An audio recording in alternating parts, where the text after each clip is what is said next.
them the recording. Yeah, So, and I'm okay. sitting out of class for this. Yeah. Yeah. So, yeah, I just want to welcome everyone to our monthly GAB chat. We do these the third Wednesday of every month, except next month. We're doing on the 10th, I believe, we're doing a book launch for Second Chances, the anthology. And I'm really excited that we finally get to have Kimberly as our keynote speaker. We've been looking at dates for a while. Kimberly is a very talented woman. She was in my GAB training with me last year, so she's very dear to me. And Kimberly is an author. She just released a book called Have You Seen Him? Right? Mhm. That's correct. Yep. And I got to read a pre-release of it. So I recommend looking at her book. She also is a GAB facilitator and soul collage and much, much more. And Kimberly's getting invitations to teach all over Canada and the US now. So that's getting exciting. But I'll let her finish the description or her intro or her bio. But thank you so much for being here today, Kimberly. Oh, and then another thing is I get to meet Kimberly in March, which I'm very excited about, because we're having the Mexico Sayulita Retreat. retreat. And if anybody's interested in that, let me know because I have the inside scoop. So Kimberly's coming to that, and I'll get to meet her and hug her live. So go for it, Kimberly. Thanks so much, Heather. And it is wonderful to be here with all of you today, this morning, afternoon, evening, maybe Yeah. middle of Yeah. the night. I think I see Alice there who trained with me, and she's in the Philippines, I believe. So I don't know what Yeah. time it is for you, Alice. I want to say 1 1, a.m. 1 Yes, a.m. 1 Oh, a.m. oh my goodness. Peace and blessings. Thank you for Yeah. being here. What I'd love to do, and thank you, Heather, for that beautiful introduction, is to start with just a brief check-in question that I'll return to in a moment later in the talk. And I'm going to ask you to just place in the chat something that you know how to do really well. And it could be anything, like a little something really small. Maybe you know how to do, one of mine would be like I have a perfect mix of how to do mascara between different mascara. Like I've just really mastered, I feel I've mastered that. Or it could be something even more profound. Just place in the chat things that you know how to do really well, and we'll return Here, to that. can you So say hi to everybody there? Oh, I'm sorry, Kimberly. I am not muted. uh, can I mute everyone? I'm not sure. I'll I mute don't. myself. Okay, thank you. No problem. Oh, I see them coming. Some yummy things. Calligraphy, I love that. Raise money for nonprofits. Greek salad. Chit chat in my building's elevator. I love that. Southern biscuits. Create a cozy atmosphere. Play people connector. To write to my family and friends. It's like a lost art of actually writing to a letter. Baking, especially scones.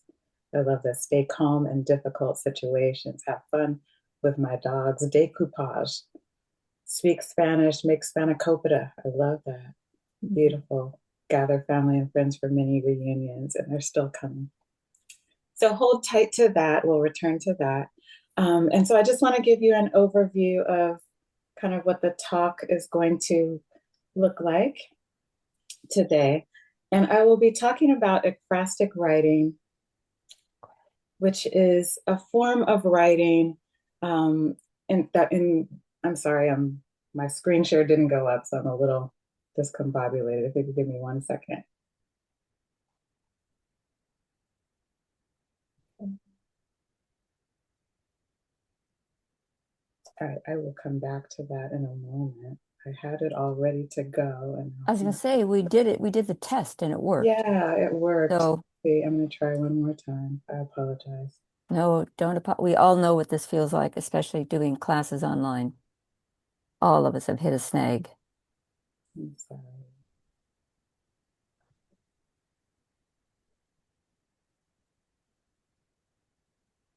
Maybe you lost presentation. Did that go away?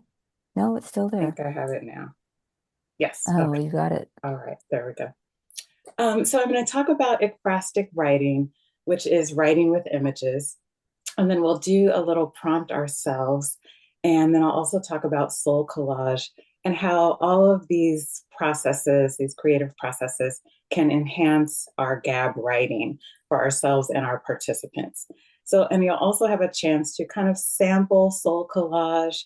That's a process that I learned of during a grief writing workshop that I was taking after the loss of my father. And we were writing stories about the person that we had lost. And they had us create a soul collage card. And I fell in love with the process at that time. And it really helped me continue to write and continue to process that loss.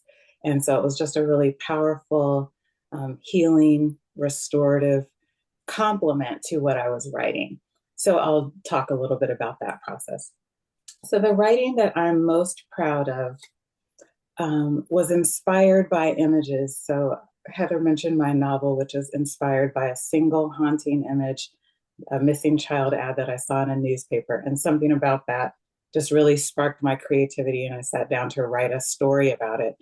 But I've also written just about like a stack of blankets in the den, like something about that brought back a memory, and that just sparked something and got my imagination going. So I really believe in the power of images to help with us in terms of enhancing creativity. And it activates both the brain and the body, by way of the senses, because we're taking in something visual, maybe a texture, a scent, something that we're taking in, and that kind of activates our way into story. You might be familiar with Stendhal syndrome, which is a kind of a documented condition where people are having a visceral reaction when they're looking at artwork. It often happens in Italy, I think is the most prominent area where they see this happening, that artwork that deeply moves them. And so it kind of proves that as humans, we have a strong connection to art, and that it can bring about subconscious feelings and memories, which is exactly what we're hoping to excavate when we're doing GAB writing. So writing with images, I have found, is a way to kind of harness an aspect of that Stendhal syndrome, like bringing about a reaction by using the power of images to take you to new depths in your writing and to access creativity through a different mode. I'll just say a little bit about ekphrastic writing for those who aren't familiar or haven't heard this term. And it's from the Greek, and the actual definition means to point out or explain. And originally it was a definition, a detailed description of visual art is what ekphrastic writing was. And so one that you may remember from high school is Homer's Iliad, which is an account of the scenes embossed on Achilles' shield. So that's what he was writing about, all the things on the shield, and that became a story. So it was his response to that artwork. But there are several types that have been identified that I think are helpful just to know. And the first is emotional engagement. So maybe you see a photo and you have a response to it, and you want to write about that response to a photo. Another type is direct address, or maybe you have a piece of art, a sculpture as here, or maybe even a photo where you're speaking directly or writing directly to the subject of the piece as if you're in conversation with it. And another way to work with images is personification, where the image itself begins to speak. So maybe you have, especially in GAB writing, you might have a photo and the person in that photo speaks, and you write from their voice about their point of view.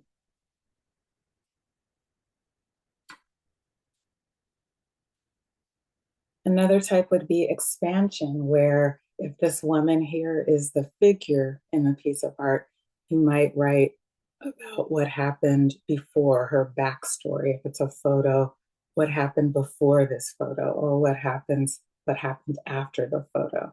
So kind of expanding back and forth and playing with time.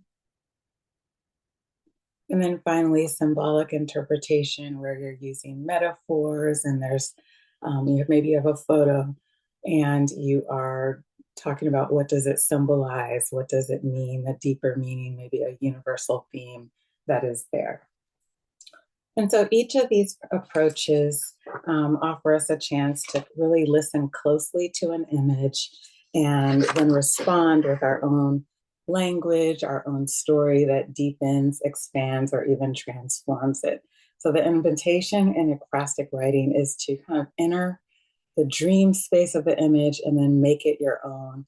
And with every response, you're bringing that art to life again. And especially in GAB writing, I think we might be using photos more so than other things. And so it's a way to kind of bring those photos alive and those memories back with us, infusing it with your own voice, your own questions, and your own stories.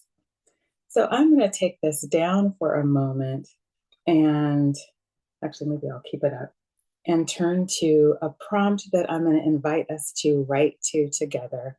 And so I'm going to invite you to, in your space, maybe there's a photo. Maybe you have one on your phone. I think we are always carrying around a photo album in our pockets these days. So maybe if you could find a photo that you have with you, either in your room or on your phone, and it could be of yourself or of someone else.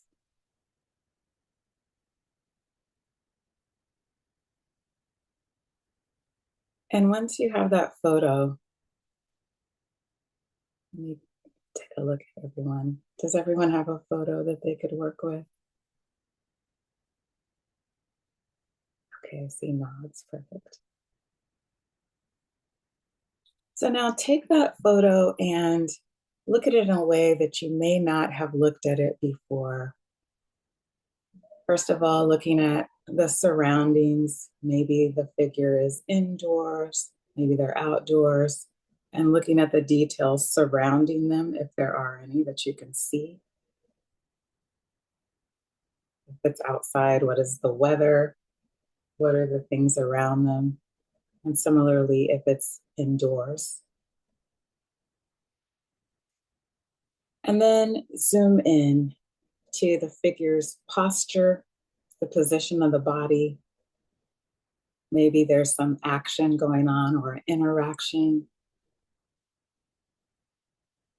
And then looking even more closely to the hairstyle, clothing, maybe those things signal a particular time period.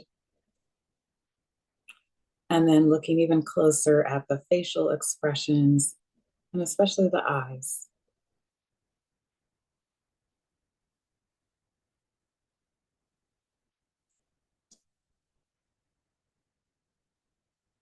So I'm going to invite you to now, using that photo as your prompt, write for about 5 minutes, starting with one of these perhaps, or you may start any way you choose.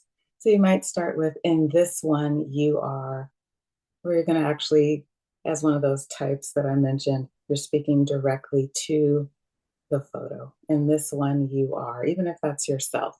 In this one, you are. Another prompt that you might use is, looking at you in this photo, I'm thinking about, or looking at you in this photo, I'm not thinking about.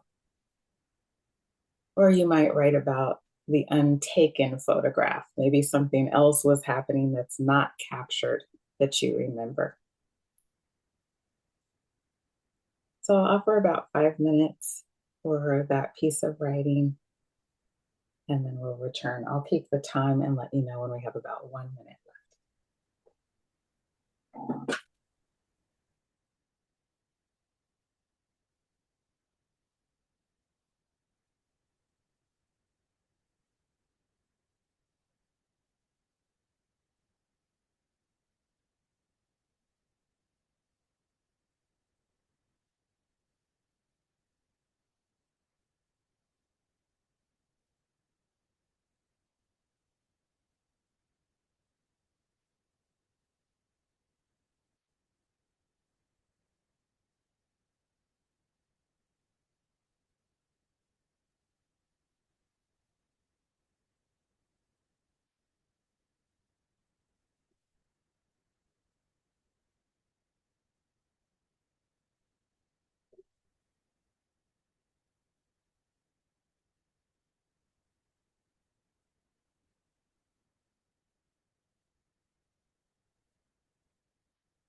So what's happening?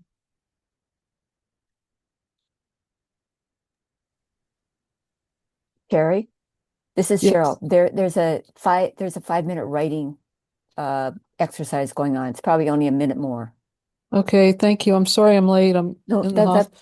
that's okay. That's Okay. okay. Okay. Well, this is this being recorded, the whole thing? Yes. Thank you. This is exactly what I wanted to do because I want to combine Gab and Soul Collage. Yeah. So, But I just mute yourself. It's probably 2 minutes left. okay, fine. Mute.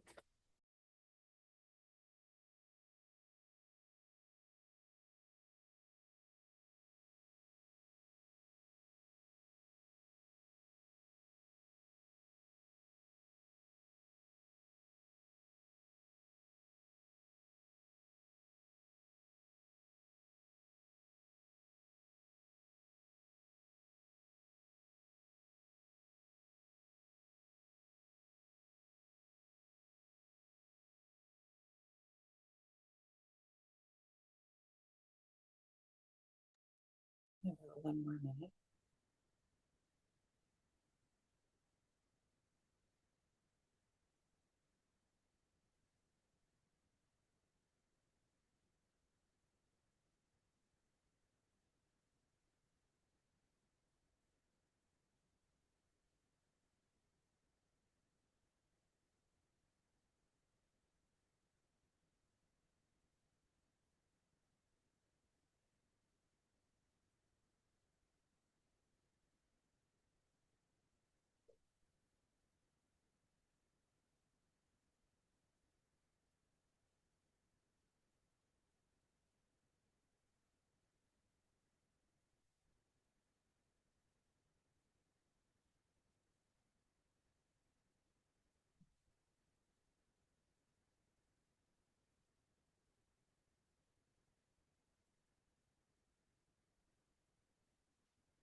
And starting to find a place where you can bring that to a close, not necessarily a conclusion, because you might want to return to it later, but just finding a stopping point.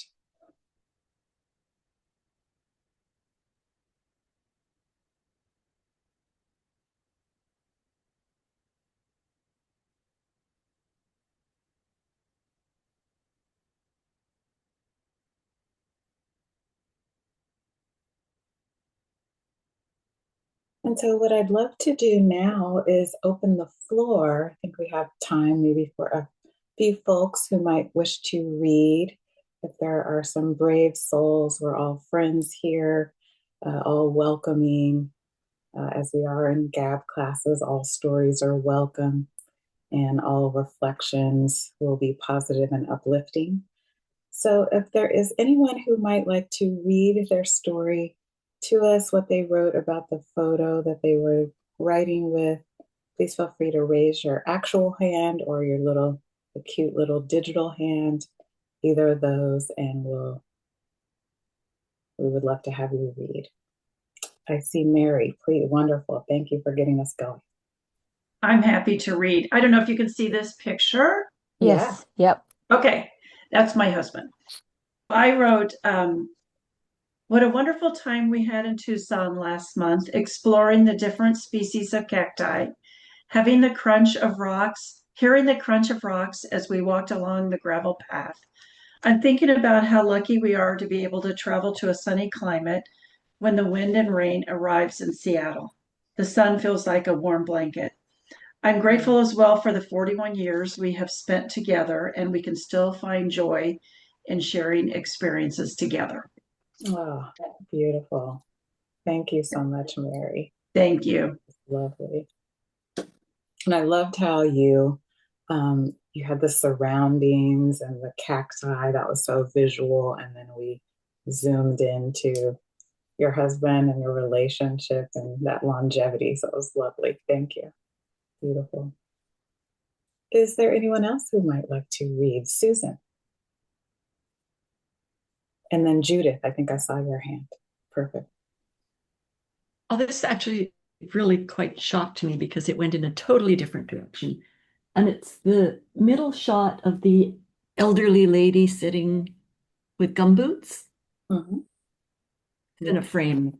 um, with my auntie, who I absolutely adored. Um, yeah. Bessie looks so happy. Did I ever see her get cross or upset? I don't recall that ever happening. Like this image, she was always smiling, that inner glow that I think Mom envied, but could never figure out. Was that the cause of their conflict? Bessie, you were such a fun person. I only wish I could have known you better while we were able to. Two treasures you gave me, the day at Expo 86 and the night at La Boheme, the opera. Oh, and helping me save some of my gardening plants. Thank you. Mm. I didn't expect it to turn into a thank you to her. Beautiful. Lovely. Oh, I love that. There's nothing like a nice aunt. I have my aunt's birthday is today. Thank you for reminding me. I need to give her a call. So there's just and it's just such a treasured relationship. That's just such a special relationship, aunts and uncles. Thank you so much. That was lovely. Judith. Can you see that picture? Mm-hmm. Mhm. Yeah. Okay, that was my brother. Mm-hmm. I'm looking at a photo of my brother at age 13, sitting in the front seat, the driver's seat of a sports car, and looking absolutely totally happy and wearing a cowboy hat. Um, and I think about our childhood. We were the youngest two of a family of four and much connected because of the age difference. It was essentially two families. Um, John was a practical but very caring child. I remember once I went on an exciting trip to New York. I was 11, and he and my mother took me to the airport. And John stood there and saying, Judy's plane doesn't look right. The wing doesn't look right. He was very, he was 8, so he didn't know a lot about planes. Um, I remember a diary he gave me when I was 17, and gifts, his last gifts were to my sister's very young children. Um,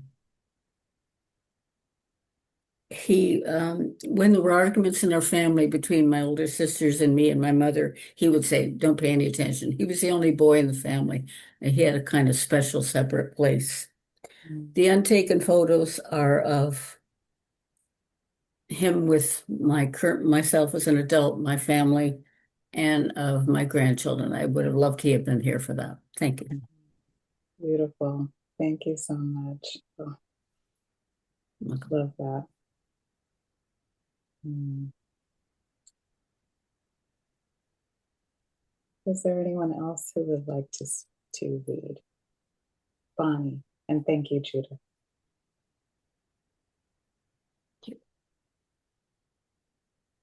I see it. Um, this is my nephew and his new bride and my uncle. And I see the joy of the newlyweds as they visit their great uncle who couldn't get to the wedding. They're taking the time to visit him at the end of their honeymoon. His joy at their joy and seeing them so happy. How clear each of them looks, relaxed. I imagine Uncle Dick blessed them, and as it was probably his first time and only time to meet the bride, how delighted he would have been at Peter's find and choice of Jamie, a gem of a young woman. Knowing Peter had been searching after a long isolation and the instantaneous aha of finding this lovely woman, they knew immediately on meeting that this was a good thing. Beautiful. Thank you, Bonnie. I think Gail had her hand up if you have a minute left, Sure. Kimberly. We do, yeah. Gail? Hi. Sorry. No. This is my photo. It usually sits behind me. It's hard to see it, but I see. it's basically a picture of my family and another woman who was my high school best friend. And I wrote about the untaken photo. So it goes like this. This photo was taken by either cousin Jeff or Shar, two people that are somewhat estranged from our family at the moment, based on past actions and history. On this day, we had spent the entire day driving from Albuquerque to Santa Fe and made a stop in Bandelier to the caves. The girls, climbed around and convinced my high school bestie, and I convinced my high school bestie to meet us for dinner because she lived in Taos. During that dinner, I noticed how drawn Jeff was to Rachel. That's my friend's name. He had no girlfriend and did not seem connected to anyone, still true today. The what if is what if he had tried to get her number, meet up again for coffee, and chat more? Could life be so different? This was a happy time in our life, no major conflicts between family members, and the kids were kids and all got along. Tons of laughter. Oh, beautiful. Lovely. Lovely.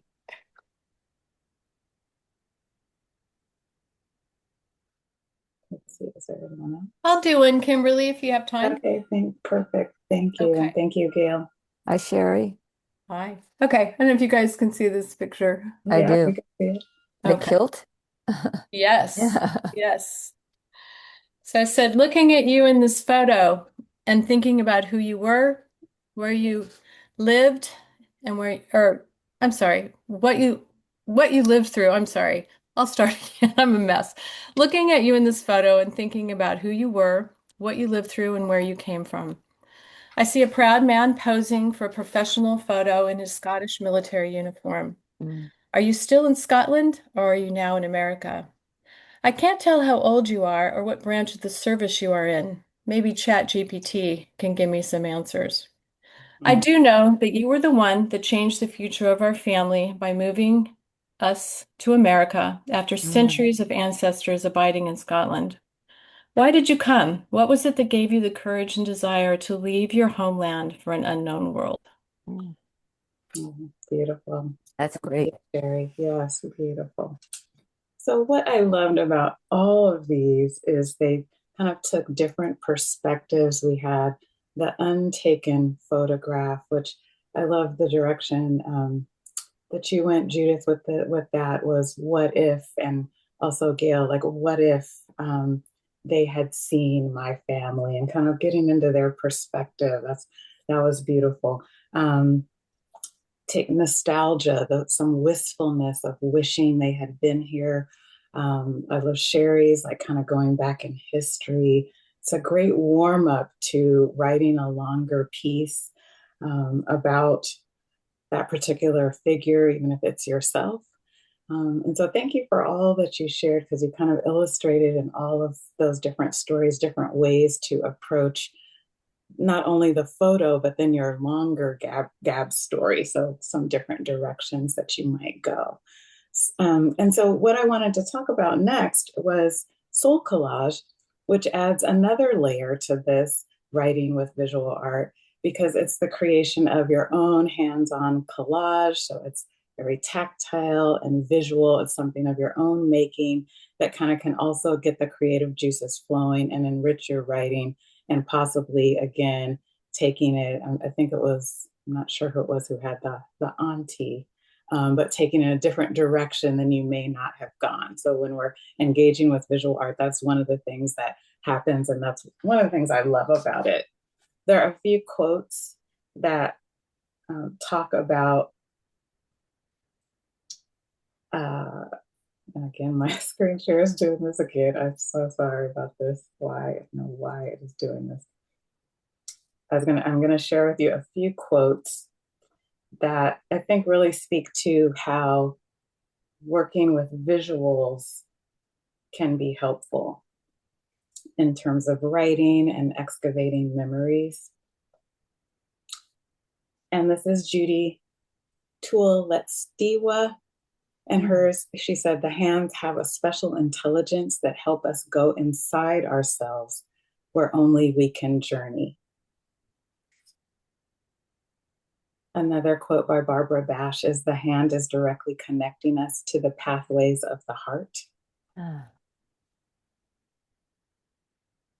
then finally, often the hands will solve a mystery that the intellect has struggled with in vain. And that's Carl Jung, whose work soul collage is largely based in. So it was developed by Sina Frost, who was a therapist, and she was a Jungian psychologist. And she developed this process as part of her own work, working on her degree in divinity. And during that time, she actually created these collages for everyone in her cohort and then wrote with them. And that's how this process was developed. It is an expressive arts process. And so by that, we mean kind of similar to GAB. We are focused on the process of writing. We aren't concerned with all of the technical art-based perspective and composition, but it's really about process and getting our creation out there and ultimately our story that is going to come from it out there. So it uses imagination, intuition, and images to kind of help us access and explore our innate wisdom and also our own stories, the messages that want to come from within. It's based on the premise that we're attracted to images that mirror what's inside of us or have a message for us. And that by placing those images intuitively on cards and then allowing them to speak, and by that I mean like to write with those images and journaling through a process I'll illustrate in a moment, we are able to access insight and creativity through a different route, a more right-brained route, kind of relying less on logic and leaning more into our own imaginative inner wisdom. And the thought is that by being open to that, we can become more aware of our gifts and our strengths and celebrate them, and also areas that we might consider to be blind spots or that we wish to see growth in. This process allows us to answer our own questions. So it's a personal restorative practice like meditation or yoga that you can do for your own wisdom and your own self-discovery process. But I also use it with GAB and with creative writing. What I have found is that when I took the GAB training, and my trainer is here, Sherry, who just read, and as well as Heidi Thorson, I'm not sure if she's here. But as we went through the themes in the GAB training, I found that the soul collage cards that I had really matched up to many of the GAB themes. And so that kind of gave me the idea of combining the two, because each collage that you make represents an aspect of the self, the different parts of ourself. So our roles, our characteristics, our values, our instincts, our interests, and also the universal archetypes that we are playing out. So those archetypes that we see in film and literature throughout cultures and throughout time, such as the great mother or the wise sage or even the trickster. Those are archetypes that we're playing out. And so we can create cards to represent those roles, and also for people in our lives who've impacted us. And we can even create them for animals that we have an affinity for, our pets. I have one for my dog, Orion. I've created a whole card with him on it. And then I've written about his place in my life and the value and love that he's brought to my life. And so it's fun to kind of create these cards and then journal with them. We can ultimately name them and place them into suits. So you see there, I have the council suit for my facilitator, teacher, and healer card. So suits similar to playing cards, they're suits. There are suits that Sina Frost developed to kind of categorize these cards. And ultimately, you can have an entire uniquely original deck of small collages all about you that are by you and for you. And you can journal with them, and it can kind of prompt a beautiful reflection of your life experiences, and then you can write a longer piece with them. So they are used, this process is used in many ways. I currently work on a monthly basis with veterans at the West Los Angeles Veterans Administration Center, and we will create a collage and then we will write a longer story. I've also worked with children doing this process, and it's a great warm up for them to get ready to write a longer piece. And most recently, earlier in 2025, I was working with fire victims, those who had survived the fires on here in Los Angeles area. An organization asked me to come in and do this process with their members. And then so we would create collages and then write a longer piece. And it was just a great way to loosen them up and get ready to write and to jog their memory and to generate ideas and in general as a creativity enhancer. I'm going to take this down a moment just so I can show you what the card looks like. It's not huge. It's kind of a 5x8, so this is one. So it's something that can be made on a regular basis. Sometimes I'll make one maybe about once a week, and it only involves maybe 3 to 5 images. So it's kind of just a very powerful, kind of elegant, some simple method, not a whole lot of things, not a lot of words either. We really tend to stay away from words because similar to your photos, we want to allow the images to speak. And the emphasis is not on it being a really pretty card, although they were always beautiful. What I've found when I've done an in-person or online workshops, everything is always powerful, but that's not our focus. The focus is just on playing with the images and placing them so that they can then tell their story and we can write through them. I see a question in the chat, where do I get the images?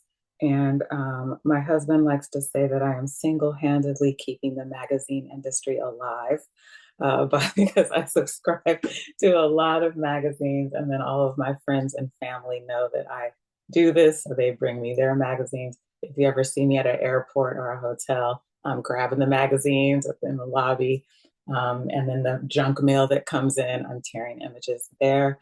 And then I also use AI to create images. And I know it's a controversial thing, AI, but it really helps me because, especially in my work with veterans, there are people with disabilities, people who have lost limbs, and it allows me to create images, maybe a warrior, an African king, or a Viking. I've created Japanese samurais, and I will ask it to give me to represent people who I know are in my group, to show those powerful figures, maybe with one arm, and they just love to be able to see themselves reflected like that. So I do use AI as well if I want specific images of maybe someone in a wheelchair, a princess in a wheelchair in a forest or something like that. I can use AI to create images that really reflect and uplift people no matter what their situation or level of ability is. So I said a lot. I want to stop there and see if there are any questions, and then we'll continue on and I'll say a little bit more. Any questions that I can answer? Okay. Yeah, I have a question, Kimberly. Absolutely. So you were saying that, friends and family drop off magazines and things like that, save things for you. It seems like there is less and less in print and more just on the internet. Yes. How do you see overcoming that as the future unfolds? Yeah, I'll show you it's a perfect question lead in to what we're getting ready to do. So because we wouldn't have the time to create our own collages during this talk, I created one for us to work with using Canva. So if you use Canva or any of those other digital platforms, it allows us, and often I have, especially over Zoom, people do this as well, and they use Canva and other platforms. There are some collage apps where it allows you to move images around, and you can have a huge selection of images, and you can use them from your own photos as well as copyright-free photos on platforms like Unsplash and Pixels and Pixabay. And so I did do that for today, and I was happy with how the collage came out, and it allowed me to do some writing with it last night when I was preparing for this. So a great question. I think that ultimately that's the direction we're going to be going with this. And the Soul Collage organization is talking about this as well, how to facilitate that, because it's just happening. It's just happening. So you're right. Absolutely. I see. Is there another question? I think Bonnie and John both have raised their hands. Sure. I'm wondering, Kimberly, it's again on the images. Do you then take the images or have them in your computer when you're, excuse me, in the class or the session, or do you ask them to bring their own photographs, or both? Yeah, if I'm on Zoom, then I ask everyone to bring their own images to collect them. So I'll send out something a week or two before and ask them to collect images, and I kind of give them some categories of images to look for. I also have sent images. I'll just send a bunch and hope that they resonate. I did that during the pandemic. Organization asked me to would you just send people everything? So I sent everything.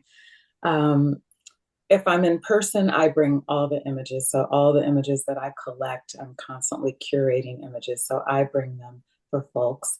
And then again, back to Zoom, if we're on Zoom, they also are welcome to use those platforms. And I kind of just help them and guide them, but they are actually doing it themselves on the computer, on their computers. Mhm. Does that answer? Yeah, thank you. Okay, sure, absolutely. And John, you had a question. Yes, you started to, I think, address it a little bit. I'm wondering what guidelines or what process structure do you give someone to start? Do you give them a topic, or, I mean, they're just supposed to go look for any images? I'm just looking for kind of how you set Sure, up the sure. exercise. So there are two ways to create these collages, either intuitively or intentionally. Intentionally is probably more pertinent to GAB writing, so I'll speak briefly about intuitively. And I was just at the Huntington Library where I give workshops monthly, the gardens and library in the Pasadena area. So I bring all the images, and I just, as they come in, I tell them, take what is calling to you. What does your eye land on? So just very what resonates, what seems striking. Don't think about it. And then I direct them through a process where I'm having them choose a primary image, which might be a person, and a background, a larger background that would fit, which might be a nature setting or a pattern or interiors, and putting that together. And then I give them additional instructions, or I want to say instructions, but guidance on putting together a small collage with other images that they have chosen that seem to go with and have the same energy, if that makes sense, of the two images. So they have a primary image that they've chosen, a figure and a background, and then they might add other little things from the images that they've chosen. And so the idea is that when they came in, they were attracted to certain things for some reason. We don't know. And then they're going to create the collage. And then I give them prompts where they, once they have the collage created, there's prompts that ask them to kind of interpret the meaning of the collage they've created. So that's an intuitive process. Intentionally, I might say, and which I think is more relevant to GAB, I might say, go find images, and I did this with the veterans last month. Go find images that remind you of home. Go find images that remind you, that make you think of gratitude, things you are grateful for. And they will go find those images and then we'll place them in the collage. And again, it is a structured process, maybe a 3-step process that I'm guiding them through to find a primary image, a background, and then other supporting images to put together. And then at that time, then we will journal with the collage. Is that helpful? Yes, that's perfect. That sounds amazing. Okay, Yeah, yeah. So thank you very much. Yeah. sure, yeah. So you can do it with a theme and be very intentional. Like, we're looking for images that remind us of our particular theme, or we can do it randomly and Yeah. see what comes. Yeah. Perfect. Very, very great. Thank you. Of course. Hey, So what I Lisa has a one question. more question. Yeah, Lisa? Yes, I love this process. It sounds amazing. I was wondering, in terms of, I guess, two things. One is the timing, like how long it takes to kind of do this within the context of a GAP session. And then also like the collage itself. And maybe I missed this, but are there parameters around like the size of the card that they're creating? Like, are they creating? Yeah. Okay, I might have sure. missed it. Okay, so your first question was the amount of time. So when I was working with the survivors of the fires, we had 2 hours. It was an in-person class, and I brought all the images. And so we would do the collage portion for maybe 30 to 40 minutes. And then we would journal with the collage for about 10 minutes. And then we actually did the in-class writing. That's what they had asked us to do, to not have them writing at home, because many of them were displaced and they just didn't necessarily have a place to be at the time, where, they just asked me to conduct the entire class within the class. So then we would write for maybe about 20 minutes, and then we would have small groups and they would share. So that we managed to do within a 2-hour time frame. And then that was your first question, I believe. And then the second question was the size. So this is a 5x8 card. You can get index cards this size. And Soul Collage actually, of course, sells the cards, and they're available on other platforms like Amazon and such as well. So it's not a huge card. So it's not like a big vision board where you're taking a lot of, it's a small card, and there are typically maybe 2 to 5 images on the card. So it's very easy to do on a regular basis, on a weekly basis. Does that answer your question? Yes, thank you so much. That was very helpful. Of course. So I want to just illustrate very quickly for you how I've used it specifically with GAB.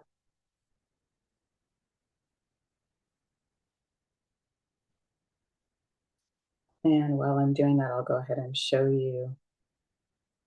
So this is a card that I feel the theme that we all, one of the themes, goals and aspirations, one of our GAB themes. And so this is a card that kind of matched up with that. And then it was wonderful to create that card and then write my longer story. Life's work. I'm a mother of 3, so that card represents that. Branching points, one of the first themes. And I created this card in honor of my high school English teacher, who loved everything I wrote and just took delight. And she kind of looked like that. And she was British and from the same town where Shakespeare was born, Stratford-on-Avon, and she never let us forget that. So I created a card for her. Pets. This one was on spirituality. And so they really can match up with the GAB themes. This is branching points, the dreamer. Every major decision in my life, I've kind of had a dream that told me to do it. So I've written about that. And then this one is one I made of my grandfather. And I made that as a pre-writing exercise. And I took a copy of his photo and put it in there, plus other things that he loved. He loved dogs. He had a huge garden. He was very into education. He could fix anything, and he was the most punctual person I've ever met. And so I created that card, and then I wrote from it. And the way that we write from, one way that we can approach writing from a Soul Collage card is with the prompt, I am one who. So we step into the world, step into that position of that person and that perspective, and write from their perspective. And that can be really helpful to allow us to remember what they left us with, the legacy and what they had to offer us. So after creating this card, I wrote, I am one who, with a combination of grit and grace, journeyed across the country with my young family for better opportunities and a more fulfilling life. I am one who thrived by choosing generosity, kindness, and understanding over comparison, unnecessary competition, and negativity. I am one who, despite racism and discrimination, always believed I could accomplish my goals and manifest my dreams. And so after speaking in his voice from that card, it emphasized his legacy to me. It's also a tangible item to have with me as I write. And so that was just really helpful to me. Another way that you can do it with GAB is by writing first and then creating the card. So I made this card after writing about my journey developing a personal meditation practice. And then I decided to create a card that represented that. And then after that, I wrote with the card, I am one who tunes into inner resources and accesses intuitive wisdom to navigate the puzzling mysteries and complex and beautiful web of life. I am one who remembers that I can help others best when I have tended to myself with kindness and compassion. And so doing it that way kind of affirmed my commitment to the practice. I had written about my journey to meditation, and then I created a card and kind of wrote this distillation of that practice. And this is a nice visual reminder of this aspect of my life. So those are the options: to create card and journal with it for inspiration, and to loosen yourself up or your participants up, and then write a longer piece. Or you can write the longer piece first and then create a card and then journal with it for that little distillation. And so the things that you mentioned in the chat, this is a great way that you could honor that skill by creating a collage with images that represent what you placed in the chat, those skills, those things that you can do really well. And as you begin writing, more about its importance in your life will reveal itself. You'll kind of create these affirmations. I am one who knows how to bring people together. You've created this visual reminder, you write from it, and then you can write your longer piece, your longer GAB story about it, how you learned to do this, what do you love about it, what are the strengths that it represents, the growth that's come about, and other details about that particular thing. You could create a collage after that as well, if you've already written, and write that I am one who statement, which is a beautiful nugget of wisdom and truth. So I want to offer you a collage, and this is to speak to those who asked about digital creation. So I created this last night on Canva, moving these images around. Canva has millions, more than you could ever need, of images, and it allows you to move them around and play with them and shape them.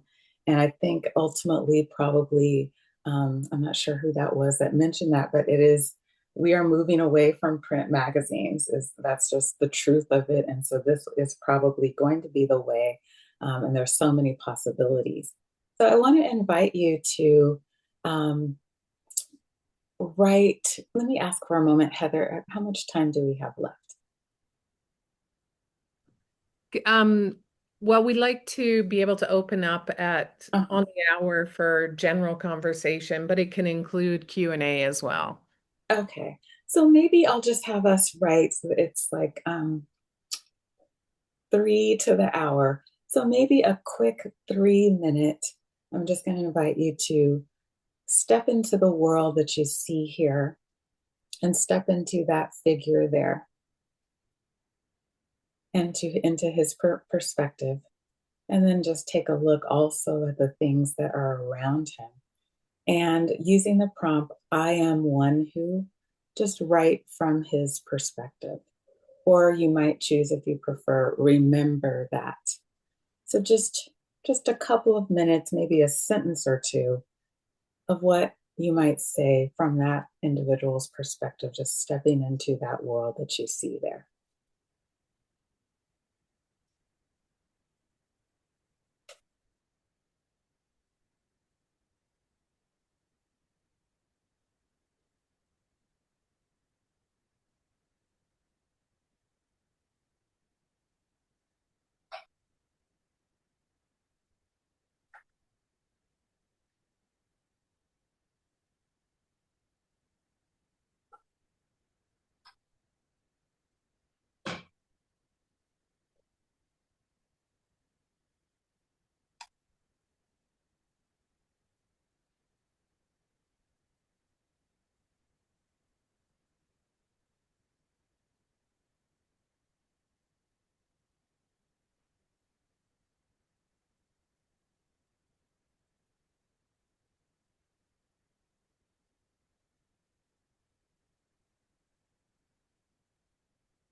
And maybe about one more minute.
And finding a place where you can conclude that sentence. And maybe we'll open up the floor to anyone who might like to share what came of that. Maybe just a 2 or 3 people. Feel free to raise your digital hand or your actual hand.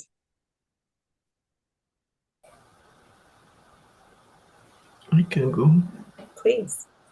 Okay. I see myself walking free along the path of the universe, flying around the earth, exploring the life of our ancestors, enjoying the beauty of balloons. Oh, beautiful. I love that. Thank you. You're welcome.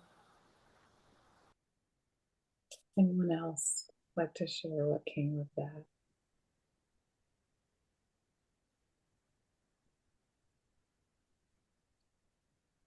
So you see how you can, it's just fun to kind of play with images and play with maybe the perspective as you did with your photo. This is just another way that you can kind of warm up, loosen up, and get into the perspective of maybe a person in the image, the photo, and sometimes a lot of unexpected things will happen. That's one of the things I love about this process is maybe I'll put something together and think I know what is going to come, and some other story comes out of it. And so I find it really helpful in terms of getting me warmed up and loosened up. And I've found my participants do as well, that then they feel comfortable.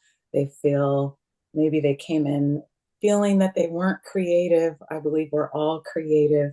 I think in childhood, some folks are labeled that and others are not. And I think that that's, not accurate. We all are creative in some way. And so once folks scissors and glue or images, they're moving images around, even if it's on their computer, then they start to feel like they're ready to participate and write.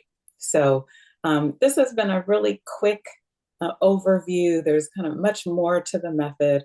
I have to say that there is a facilitator training available online and in person if you wish to kind of delve in and do the deep dive to be authorized to share it with your participants. But I thank you for listening and participating. And I'll place in the chat a link to my Soul Collage page on my website that has upcoming offerings. I do have a free offering on December 5th that's being sponsored by an organization on Zoom that you're welcome to join in, and we'll kind of take more time to actually go through the entire process. If you're in the Southern California area, I offer them in person on a monthly basis at the Huntington, and then there are other offerings. So if you're interested in exploring more, feel free to check that out. So a quote that I love, that I'd love to leave you with, and then I will turn it back over to Heather and Cheryl, is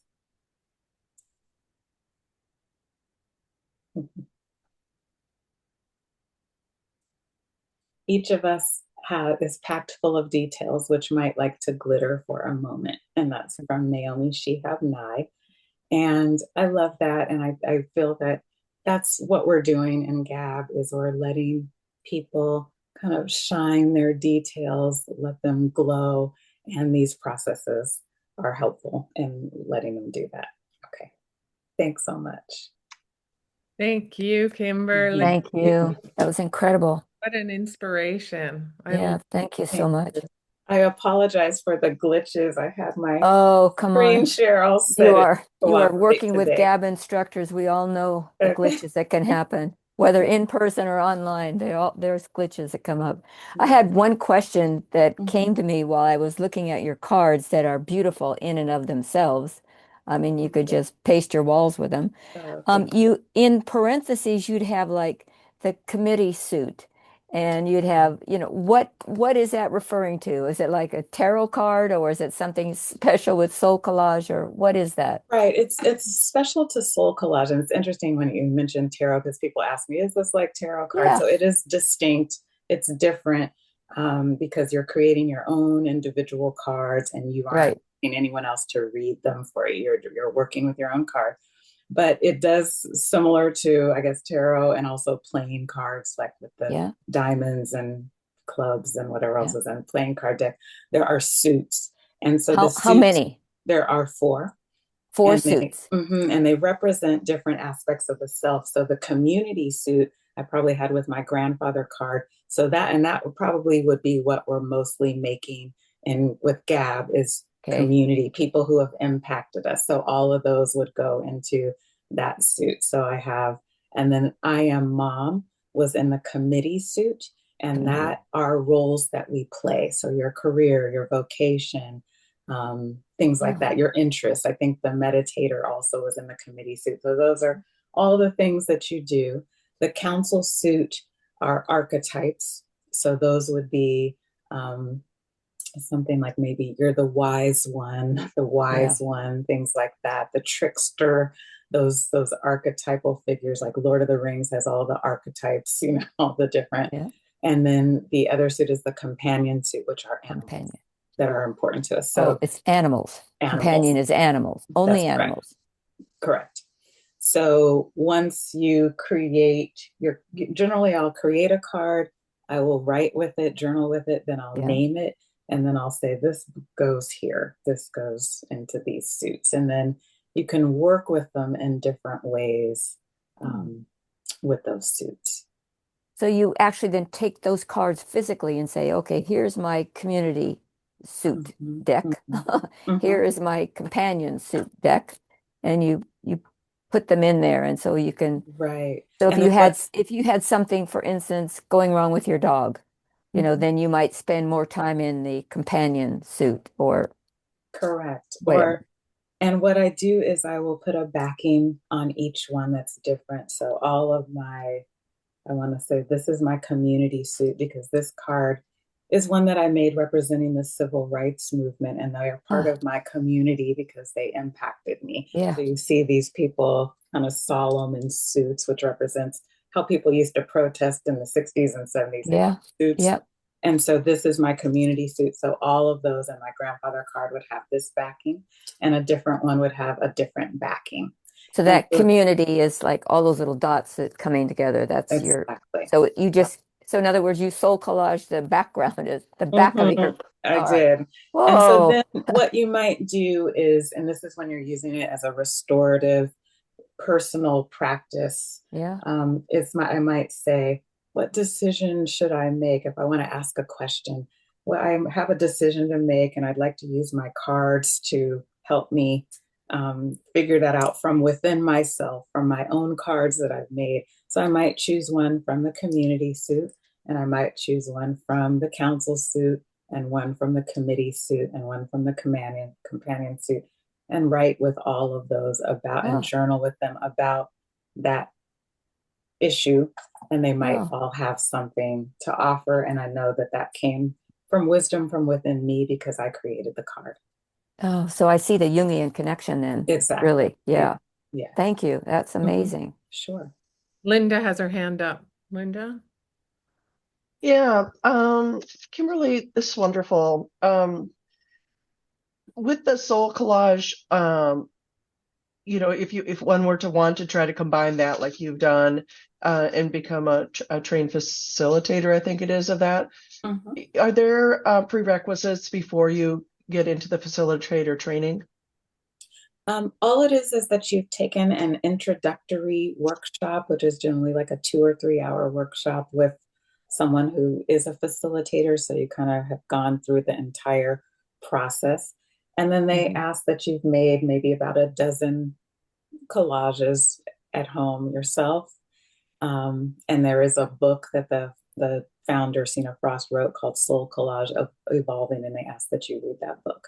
Other than that, Okay, so that's that's about not it. too bad. Yeah, that's No, not not at much. all. Not at all. Yeah. And then my second question, have you ever, like with your veterans that you've worked with, or maybe some other group, have you ever had like a little, almost like a mini art show where they, if they felt comfortable sharing their art, their soul collage art piece or two, and the Yeah. writing that went along with that?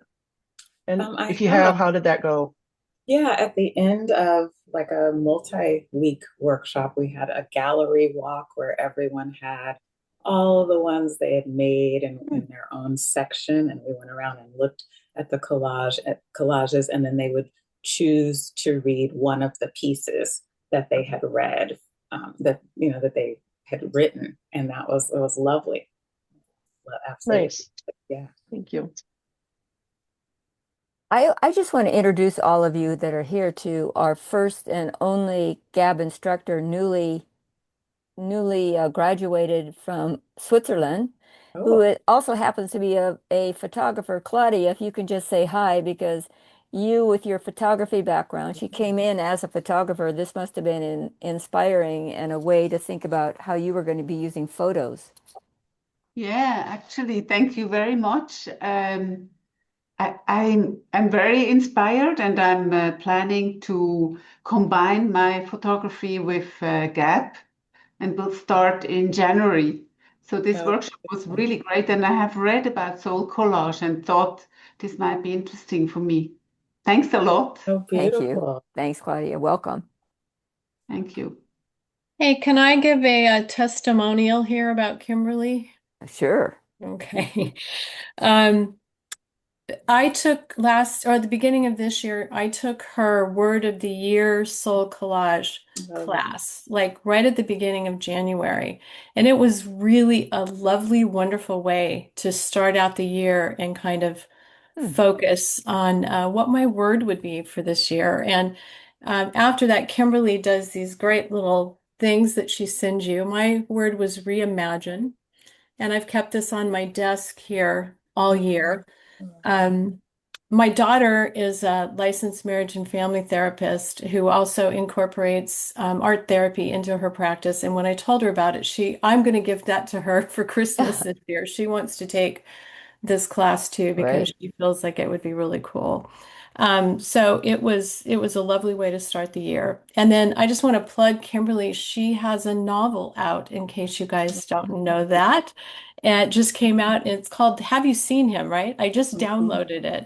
Oh, And that's good. she's a beautiful writer. And I Thank just wanted to you. plug that for her. So Thank you, Sherry. Oh, yeah. thank you so much. Yeah. Sherry was one of my wonderful trainers, along with Heidi Thorson, who I trained under her leadership for GAB, and just loved it. Enjoyed the training so much, and hope to get to meet you in person. We're not too far from each other, but thank you for that. And I am offering that Word of the Year workshop, Soul Collage and um, Expressive Writing, again on January 3rd. So that's on my website, and you do get the little card once you determine your word. Great. Did you put that in the chat so people know how to get to that, Kimberly? Your website? I'll do that right now. Okay. Yeah. Okay. So let's just open up if anybody has other GAB related Yeah. conversations they'd like Anything. to engage about. Yeah, and welcome to the new people, the new students. Yeah, we have a couple here. Yeah. Yeah, so unmute yourself if you have something you want to ask or questions, ask or share or whatever. You have us left speechless, Kimberly. Yes. Look at It was you. a great, great Oh, thank you. presentation. I Well, did put that link in there. It says 2025. It should say 2020. On the page, it says 2026, though. It is 2026. It's amazing. It's here. Yeah. yeah, it is here.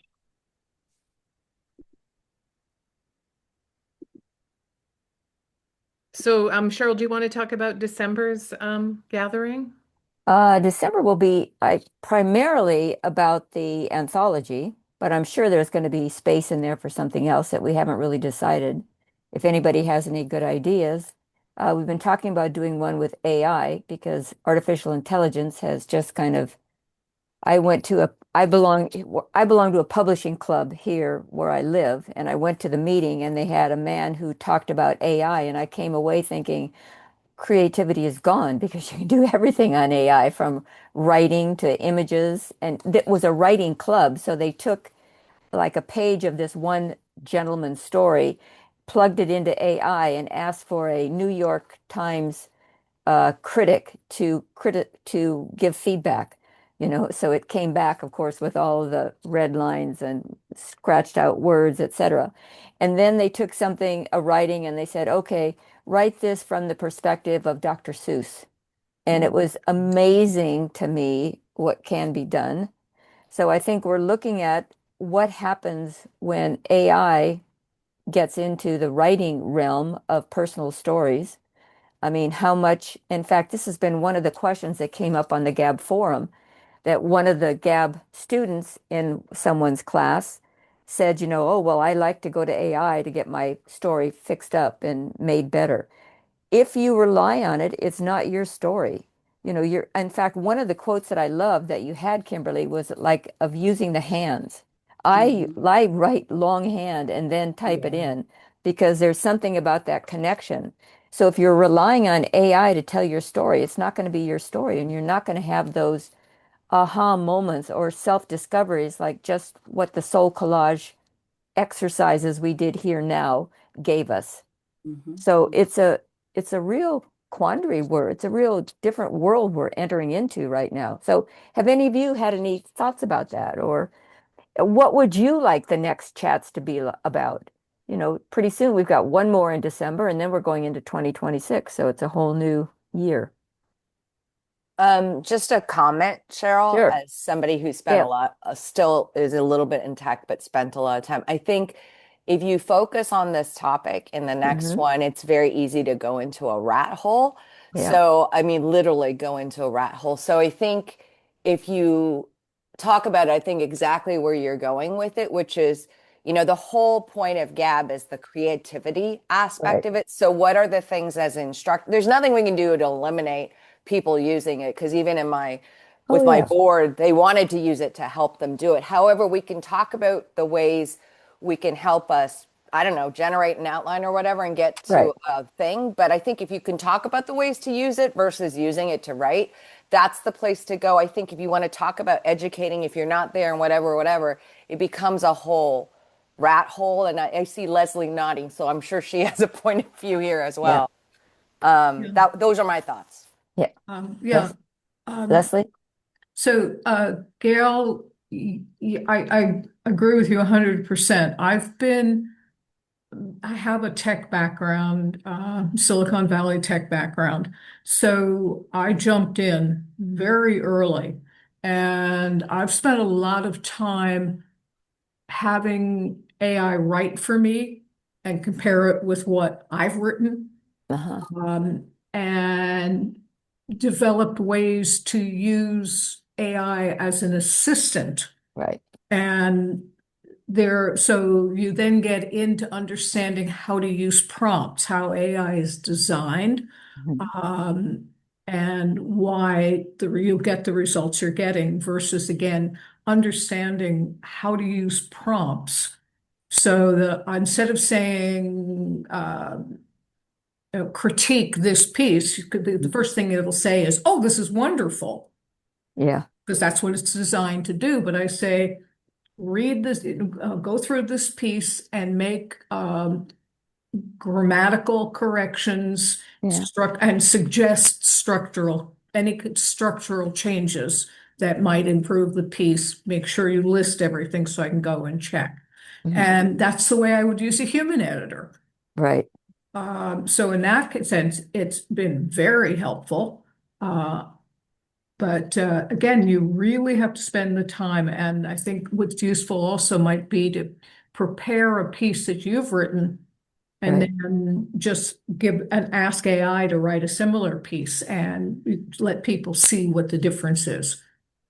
That was kind of the bottom line from that program about AI is use it as a personal assistant. It's use the help it can give you, but don't, don't let it take over. But again, I mean, the whole thing about GAB writing is writing from the heart.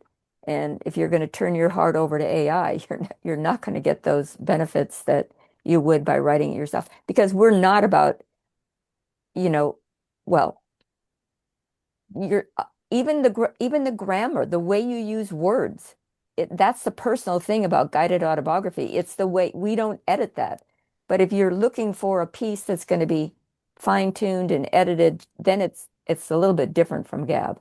So Cheryl, there's yeah, something you taught us and all the instructors taught us that I think we all keep with us, which is it's not therapy, but it's like very therapeutic. And I think yeah, if you start at that framing and understand why we teach, why we want to yeah, use GAB. If we go back there, yeah, people use AI for stupid things too. And you've probably read press about kids killing themselves. I mean, you can yeah, go into a dark hole. And I think if we stay at that level of what the point is of exploring our writing, there's a yeah, way to use it, but I wouldn't right. spend too much time on it because I think it will go into a rat hole. Yeah, I get it. Linda has her hand raised. Yeah, I think my thought on this, and I come from a technology background as well, like Leslie does, that it's out there. It's people are going to use it for one reason or another. I feel like best thing to do is just address it up front. And beyond just being an assistant, I mean, some people are going to go, take from what this class is, from the therapeutic standpoint, and they're going to say, I want to then evolve with this and use this to leave a history of who I am to my family. And they may have struggle like with finding the words they want to find. What I found about it too, besides just being an assistant, you can put in parts of what you've written and said, I really want this to have a warmer, friendlier tone. I'm not coming up with the right Yeah, words for this. What are some things you could, suggest? And it actually is a really good teacher of, like emotional tonality in writing. mhm, I just wouldn't want, I wouldn't want people to think I'm just going to put this in and, it's going to write yeah, for me. It's yeah, still about the personal process, but I think we have to acknowledge that we're going to have, as time goes on, different tools come up and they're going to be used and we should be familiar with them. yeah. No, we should be. I'm just wondering, Kimberly, with working with the vets, which by the way, Dr. Beeren also did a GAB class with the vets up in West LA. Anyway, if there would be a way, like say, if some of them were handicapped or unable to write their own, if they spoke into a Word document and put that Word document into ChatGPT and asked for clarification or editing or something, have anything like that been done, or would that be something you would use with them? I don't know. I hadn't really thought about that. What I have done is they will speak into an audio or something, Okay. especially if they're doing it in their room. There's facilities in their rooms, and then we're going to come together. Yeah. But I haven't used AI with a group in that way or Yeah. at all. Really, I Yeah. haven't. I haven't used it. Cheryl, That's probably good. Go I ahead. have my individuals that I did to whom I may concern, the Yeah. dementia Yeah. your presentation. She wants to take GAB with us.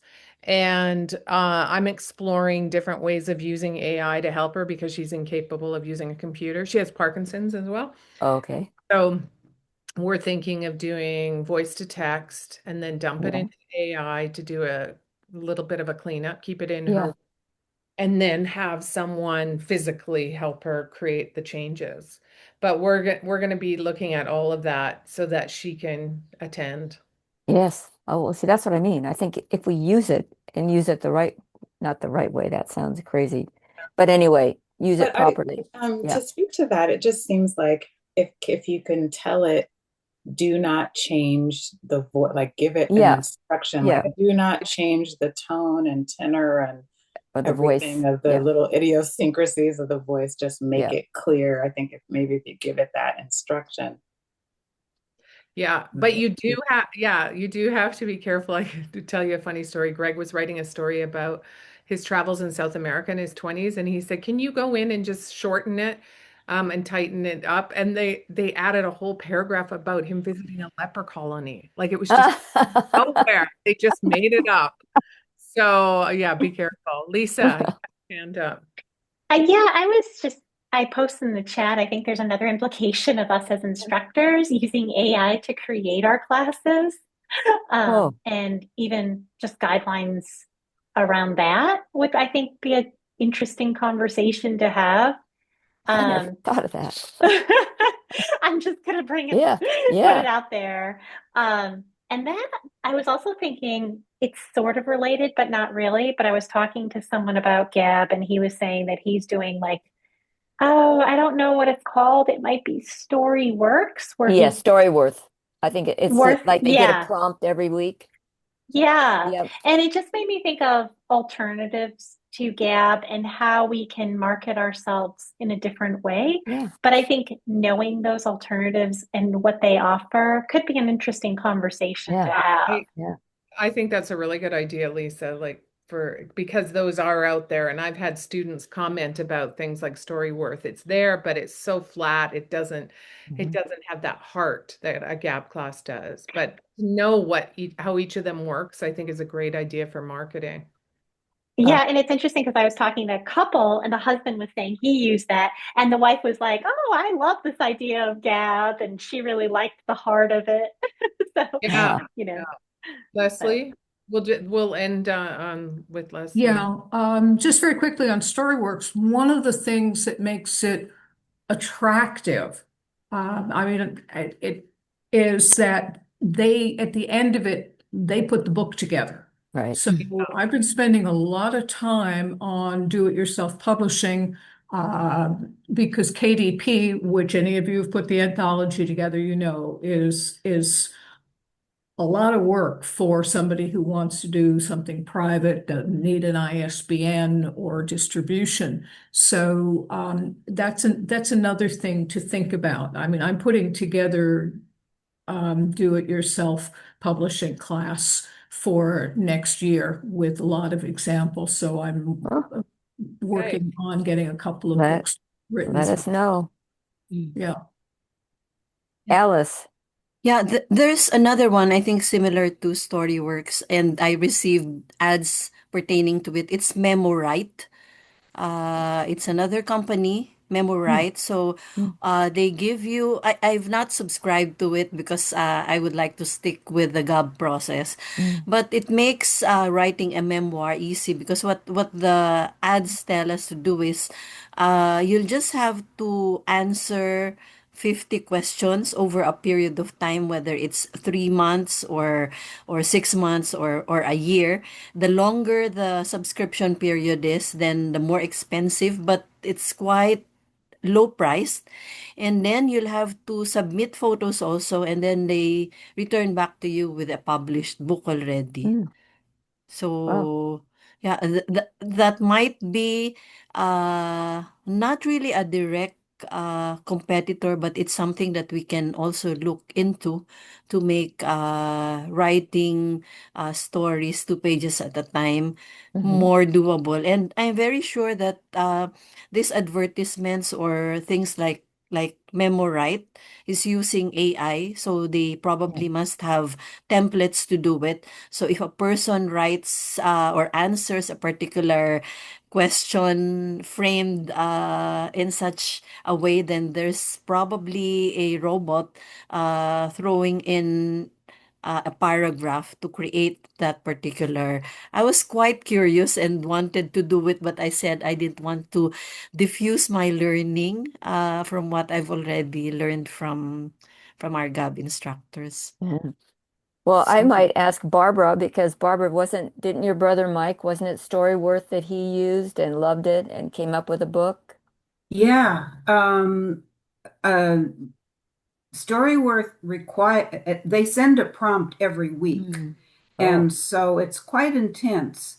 And my brother wrote faithfully and produced a wonderful book that has been just filled with family stories and legacy and especially toward the end, some of the prompts are just what was your favorite toy as a child, that sort of thing.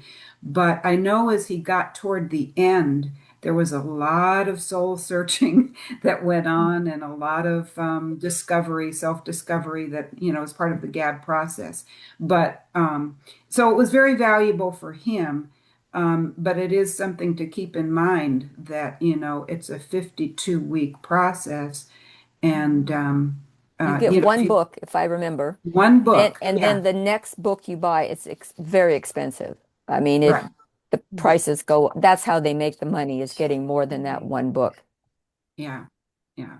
But anyway, here's a sister with Gab, and he chooses to do Storyworth, so. I think it's definitely different personalities work with different Oh, yeah. systems, and I can see that that would work for some people. We're at the 90-minute Oh, mark. yeah. Thank you, everyone. Yeah, thank you. Give us your suggestions for next year. Yeah. Next year already. Yeah. Okay, I'm going to stop the recording.